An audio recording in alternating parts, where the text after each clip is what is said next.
Ultra হোসপেসিওর সীমানায় কেরো হুয়ান্তা জায়ান্তে স্থাপিত হয়েছে একটি বিশাল অস্থায়ী শিল্পকর্ম, যা তৈরি করা হয়েছে আটাকামা টেক্সটাইল মরুভূমি থেকে ফেলে দেওয়া ৫,৫০০টি পোশাক ব্যবহার করে।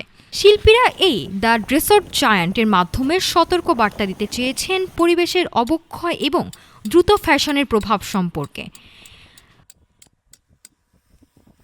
প্রকল্পটি প্রতীকীভাবে পুনর্নির্মাণ করেছে উত্তর চিলির পরিচিত geoglyph L জায়ান্টে the আটাকামা।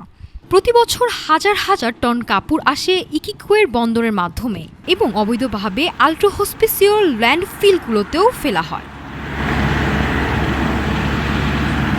Nos vinculamos con la organización Desierto Vestido, los municipios, empezando a comprender la crisis. আমরা এই দুইটি বিষয় একত্রিত করে এল জায়ান্টে ভেস্টিডো প্রকল্প শুরু করেছি। Descubrimos un trasfondo político, un trasfondo económico.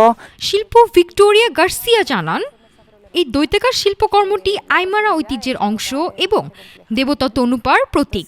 En esta vinculación Desierto Vestido nos destaca que esta crisis. প্রকল্পটি স্থানীয় এনজিও জেজিয়ের্তো ভেস্তিদো ও পৌর কর্তৃপক্ষের সঙ্গে সহযোগিতায় পরিবেশগত সংকট সম্পর্কে সচেতনতা বৃদ্ধি করছে। আটাকামা মরুভূমি ইতোমধ্যে একটি বিশ্বব্যাপী টেক্সটাইল ল্যান্ডফিল হয়ে উঠেছে। প্রতি বছর প্রায় ৫৯ টন ব্যবহারকৃত কাপড় এখানে আসে, যার মধ্যে ৩৯,০০০ টন অবৈধভাবে ফেলা হয়। অস্থায়ী হল দ্য ড্রেসড জায়ান্ট। শিল্পীরা আশা করছেন এটি পরিবেশগত সচেতনতা এবং সাংস্কৃতিক ঐতিহ্য সংরক্ষণের বার্তা ছেড়ে যাবে। নাফিসা সামিয়া, ঢাকা টুডে।